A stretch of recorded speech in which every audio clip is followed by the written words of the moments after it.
सुख का अर्थ है जो आपके पास है उसका आनंद लेना है। दुख का अर्थ है मुझे और चाहिए। ज्ञान, योग, धारणा और सेवा, चारों ही सब्जेक्ट का रिजल्ट कहो, सार कहो या निचोड़ कहो, वो है हमारी स्वस्थिति अर्थात मन की स्थिर अवस्था। ज्ञान अर्थात खुद को चेक कर चेंज करना। अज्ञान अर्थात दूसरों को सुधारने का प्रयत्न करना। मुख के मौन को शांति नहीं कहा जाता। मन बुद्धि का मौन, विचारों में स्थिरता ही सच्ची शांति है। शांति अर्थात जब हमारी मन बुद्धि शांत हो, प्रभाव मुक्त हो और संतुष्ट हो। ये दुनिया कहते ये विकार है।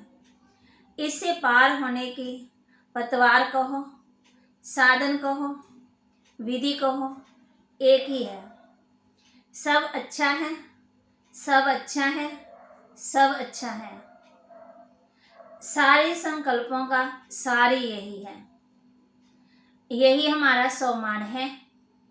सब अच्छा है। ड्रामा कल्याणकारी है। यही हमारा निश्चय है। सब अच्छा है। यही हमारी हिम्मत है।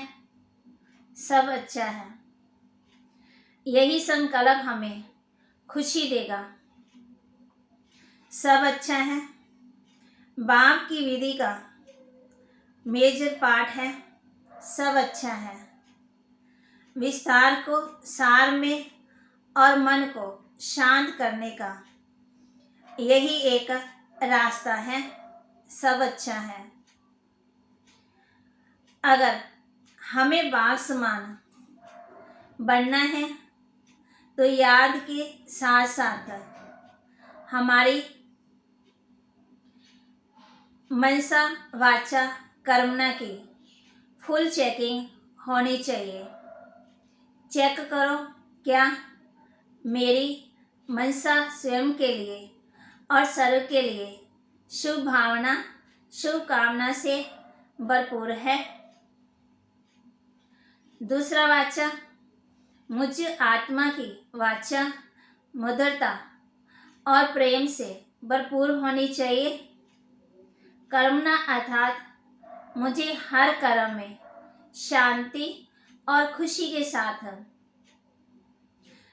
रहना है, जिससे मेरा हर कर्म मुझे भी और सभी को सुख देने वाला बन जाए। मेरी मनसा वाचा कर्मणा बिल्कुल एक्यूरेट होनी चाहिए। स्वपरिवर्तन से ही विश्व परिवर्तन होगा, न कि विश्व परिवर्तन से स्वपरिवर्तन। ये परिवर्तन करना है, बाहर की बात नहीं है, अर्थात भीतर से स्वयं के परिवर्तन की बात है। इसलिए हम जो ज्ञान दूसरों को सुनाएं, पहले स्वयं को सुनाएं, स्वयं उसको अपने दिल में समाएं और जीवन में धारण करें। निंदा का अर्थ है कि हम अभी दूसरे में उत्सुक हैं, दूसरों को छोटा करने में जागृत उत्सुक हो जाते। निंदा का मतलब ही केवल इतना है। इसलिए तो निंदा में इतना रस आता है कि हम कैसे किसी की निंदा बढ़ चढ़ा करके करते हैं, क्योंकि हमारे पास एक ही तरीका है कि अगर हम सिद्ध कर रहे हैं कि दूसरा बुरा है, तो तुलना में हम भले अच्छे मालूम पड़ेंगे। हम सिद्ध कर दे कि सब चोर है, तो तुलना में हम साधु मालूम पड़ेंगे। इसलिए हम निंदा में इतना रस लेते हैं। निंदा का एक ही प्रयोजन है, दूसरों की बुराई इतनी फैला करके, बढ़ा चढ़ा करके करना कि धीरे धीरे हम भले और सही मालूम होने लगे। और फिर यही तो दूसरे भी हमारे साथ कर रहे हैं। तो जैसे निंदा का एक मन में चलता है, पूरे समाज में वाक्य चलता, कोई बात हो जाती, इसलिए निंदा मत करना, क्योंकि जो परमात्मा का हो गया तो अब उसके ऊपर है कि उसने ऊपर उठने की होती है, नीचे नहीं गिरना, ना कि दूसरों को नीचे गिराने की है। अंदर लगन होनी चाहिए कि हमें ऊंचा बढ़ना है। वो ज्ञान सुनाने वाला था, हमें गोपी बनना है, क्योंकि भगवान से प्रेम करने वाली गोपियां हैं। हम कोई भी काम करें, कोई डिसीजन ले, या फिर अगर किसी बात को एक्सेप्ट भी करें, तो मन को स्टेबल रखकर, मन की स्थिति को स्थिर रख कर के अपनी स्थिति में स्थित होकर के करें, ना कि ऊपर नीचे होकर के। अर्थात अपने मन की स्थिति को हलचल में ना लाएं, क्योंकि जब हम अपनी स्टेबल स्टेज ऑफ माइंड से अपनी स्थिति से उतरते हैं, ऊंची स्थिति से नीचे आते हैं, तो क्यों क्या में आता है। और जब स्थिति में स्थित होते हैं तो सॉल्यूशन आता है, माना मन में सुझाव आते हैं, हल निकलता है। क्या क्यों जो है ना, ये मूंझना है, कन्फ्यूज होना है, ये भारी होना है, ये हराना है, ये क्यों क्या हमारी हिम्मत को तोड़ता है। और जब हम अपनी स्थिति में स्थित होते हैं, मन स्टेबल होते हैं, मन पावरफुल होता है, तो हर चीज को सोल्व कर पाते हैं। अगर स्टेबल नहीं है ना, हमारी हिम्मत बढ़ती जाती है और हम आगे बढ़ते जाते हैं। तो इस रावण राज्य अर्थात इस कलयुगी दुनिया में स्वयं को कम जिम्मेवार समझ भारी होना आसान है, और स्वयं को निमज समझ मन से हल्के रहना मुश्किल है। भगवान से जो हमारा शुद्ध प्रेम होता है,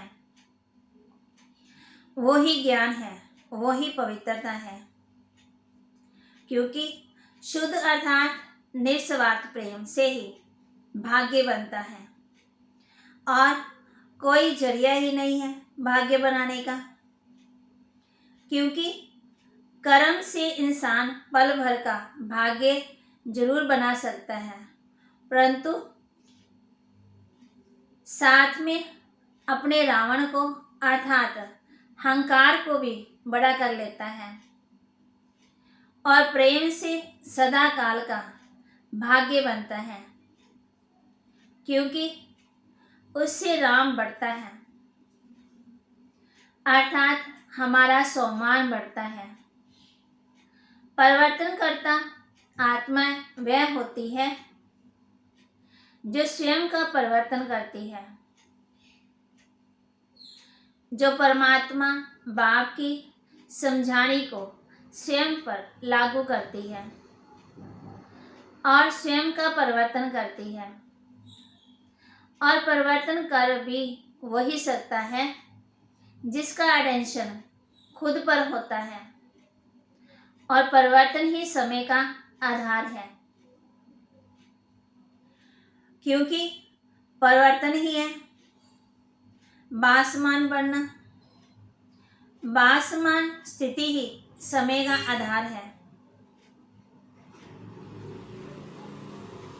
अपनी जो भी प्रॉब्लम्स हैं वो हम शिव बाबा को दे दें, और बाबा की जो भी खुशी है, जो भी नशा है, वो हम बाबा से ले लें, मतलब एक्सचेंज कर लें। तपस्या करना, ज्ञान बांटना ही आत्मा को सहज लगता है, क्योंकि ज्ञान को अपने जीवन में धारण कर स्वयं का परिवर्तन करना मुश्किल लगता है। पाप अर्थात मैं और मेरा, पुण्य अर्थात सब मेरे। ये संगम युग का समय है भाग्य बनाने का, ना कि भाग्य पाने का। जब हम परमात्मा के ऊपर सोचते हैं कि सब कुछ तेरा है, ये संभव है कि याद हुई बात हम भूल सकते हैं, परंतु जो बात हमारे भीतर, हमारे दिल में समा जाती है, वो बुलाए भी नहीं भूलती, और वह समय पर यथार्थ यूज में आ हमारे भाग्य को बनाने या फिर बिगाड़ने के निमित्त भी बन जाती है। इसलिए हम ज्ञान की बातों को दिल से समझें और उन्हें अपने दिल में समाएं, और दूसरी जो आपस में छोटी छोटी बातें हो जाती हैं, उनको बाहर ही बाहर साफ कर मन से स्वयं को शांत, स्थिर और हल्के रखने का अभ्यास बढ़ाएं। तो स्वपरिवर्तन से विश्व परिवर्तन, अर्थात पहले अपने भीतर का परिवर्तन करना, अपने स्वभाव संस्कार को प्रेम स्वरूप बनाना। बाहर का परिवर्तन परिवर्तन नहीं है, भीतर आंतरिक परिवर्तन सूक्ष्म धारणाओं के ऊपर अटेंशन ही परमात्मा पढ़ाई का उद्देश्य है। बाहर से शांत होना आसान है, भीतर से मन शांत हो, स्थिर हो, ये स्थिति ही सर्वोत्तम स्थिति है। माना सर्वश्रेष्ठ स्थिति है ना, अंदर से खुश रहना, बाहर से खुश रहना, खुद को बाहर से खुश दिखाना तो आसान है, पर हमें रहना है भीतर से खुश, अर्थात दिल की सच्ची खुशी को अनुभव करना है। बाहर से मीठा बोलना, प्रेम से बोलना तो आसान है, परंतु भीतर मन मिठास से भरपूर हो जाए, शुभ कामना शुभ भावना से भरपूर हो जाए, सच्ची तपस्या इसे कहते हैं। जैसे हम अपवित्रता को गलत मानते हैं, वैसे ही घृणा, बात बात पर मन से भारी हो जाना, किसी से नफरत, किसी से घृणा, सोच में आ जाना, पश्चाताप करना, डर जाना, संतुष्ट ना होना, फिर दूसरों से माना इच्छा रखना, फिर माना उसी गेम में फंस जाना, मन से पकड़ कर रखना, तो ये भी अपवित्रता ही है ना। तो परमात्मा भी हम बच्चों को यही कहते हैं कि बच्चे मन से क्या करो, मन किसकी तरफ लगाओ, उस परमात्मा की तरफ। मन को भारी नहीं करो, मन सोचता है, मन बहुत कुछ सोचता है, मन के अंदर बहुत सारी बातें चलती हैं। मन भारी कब होता है? जब हम ये समझ लेते हैं कि मैंने करना है, मेरे ऊपर बोझ है, तो फिर हम भारी हो जाते हैं। फिर हम दूसरों के ऊपर ब्लेम भी करते हैं, ये कुछ नहीं करते हैं। तो हमें उस परमात्मा के ऊपर पूरा निश्चय, पूरा विश्वास,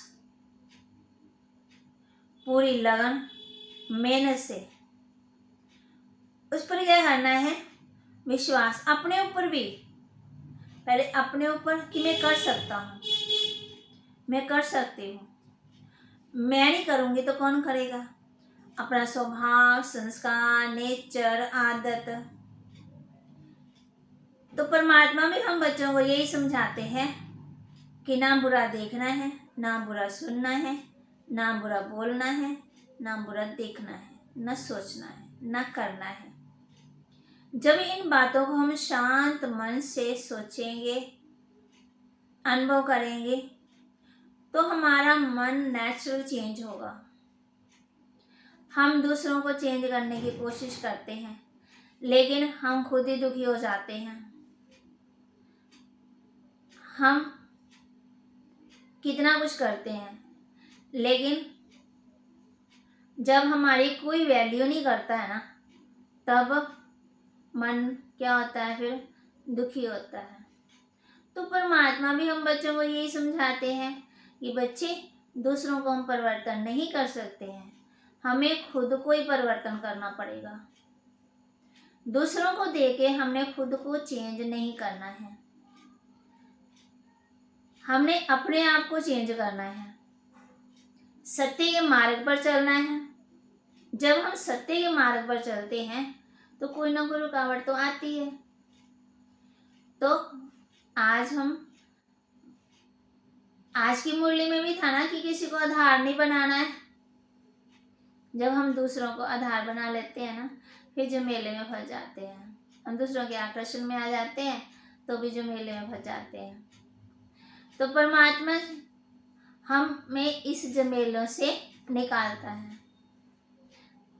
अगर हम निकलने की कोशिश करेंगे ना, तो खुद ही खुद निकल जाएंगे। जब हम कोशिश ही नहीं करते हैं ना, तब हम और फंसते जाते हैं। तो परमात्मा हम बच्चों को निकालने की कोशिश करते हैं, रोज नए नए पॉइंट, नए नए सुझाव को, नए नए बातें सुनाते हैं। तो हम फिर क्या हो जाते हैं, तो हमने हर बात पर क्या करना है, अमल करना है, उसके अकॉर्डिंग चलना है। जैसे वो बता रहे हैं वैसे ही चलना है। जब चलेंगे तो पा भी लेंगे, जब चलेंगे नहीं तो पाएंगे क्या?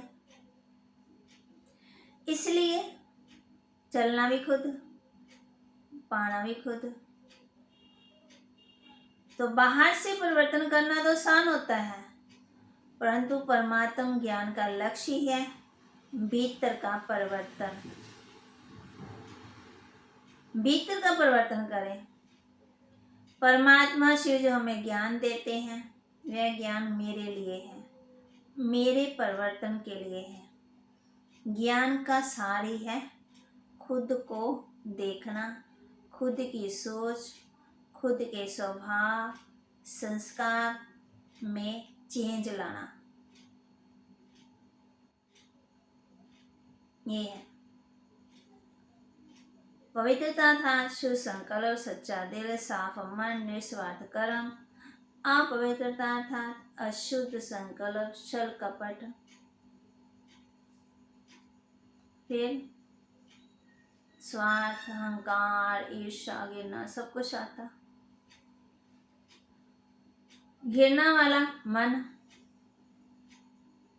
तो आज हमने क्या करना है, अपने आप को चेंज करना है। कोई ना कोई बात में चेंज करना है, कुछ ना कुछ देख लेना है।